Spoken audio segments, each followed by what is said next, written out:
Hey guys, it's just Tabitha Smith here, and I'm going to show you a very brief overview of Frontline teams. So for veteran teachers, I bet you're like, I've already got this. I can go take the quiz because I know all the things. For teachers who are new or new to LISD, I'm just barely skimming the surface. So if you need more assistance in Frontline teams, I'm your go-to person. So first thing is, how do we get to Frontline teams? The way I get there is I just go to the Lubbock ISD webpage. And up at the top, there's a thing called popular links. And then you'll see these are most of the things that you'll use throughout the school year. We're going to do Frontline teams, which is the very one on the very far right. All right, first thing on my checklist is, how do I log into Frontline teams? Great question. Mine auto-populated because I have it saved, but your username will be your first name dot last name. So mine is Tabitha.Smith. And then your password is the same password as your Google password. All right, so same password you use to log into Google. Perfect. Hopefully this is what your homepage looks like. Your navigation bar is to the left, and the only thing that I ever click on is the home button. I never click anything else. And then in the middle of your screen, you should see three categories: the Gradebook category, which is very self-explanatory, external links, and then reports. All right, the first one that I'm going to talk about is reports category over here. What you'll use this category for is to pull a class roster in case you need it for your sub binder, or maybe you want to pull a spreadsheet that shows your student's first name, last name, their address, because maybe you send them birthday postcards. I don't know. So you're going to click My Report Profiles, and it'll bring you to a little list that looks like Student, Human, Resources, and then Gradebook.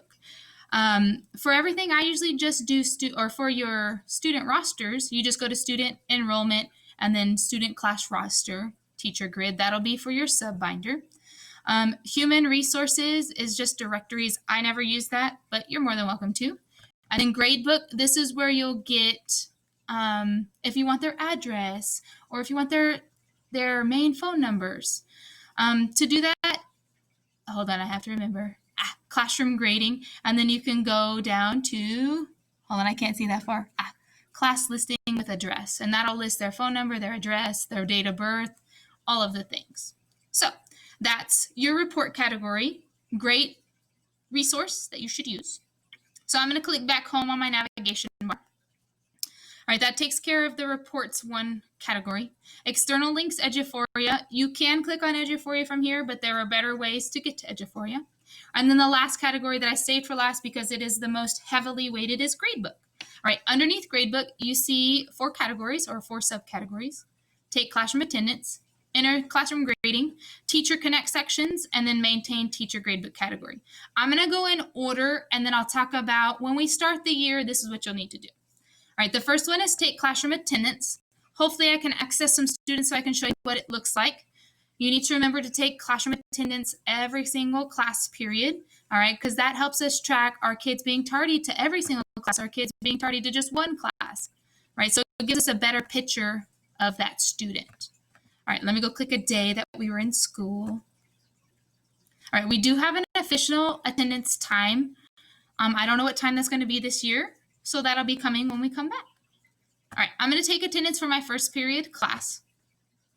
Please try to take attendance as quickly as you can for first period so everybody knows who is here and who is not here. All right, your attendance will look like this. It'll have your students' names and hopefully a beautiful picture next to it so you can tell who they are. And then you'll have a P, A, T. P means they're present. You can physically see them. You know where they are at. They are in your classroom. A means absent. You have not seen this child and they are not in your classroom. And then T is for tardy, means they arrived after the tardy bell. Teachers, make sure that you're counting them tardy here, because we do have tardy stations where they count them tardy, but the tardy stations and the teams tardy, they don't talk to each other. So if a student is tardy, make sure you count them tardy, right? That means they don't have a pass and they weren't, that just means they don't have a pass. So they're tardy. I'm just going to stop there. All right, so that's how you take attendance. I'm going to go back home.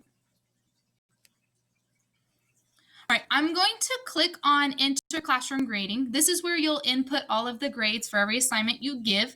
Mine's already been set up, so when we begin the year, you will have to set yours up. And I don't know if I can show you that site yet because mine's already set up.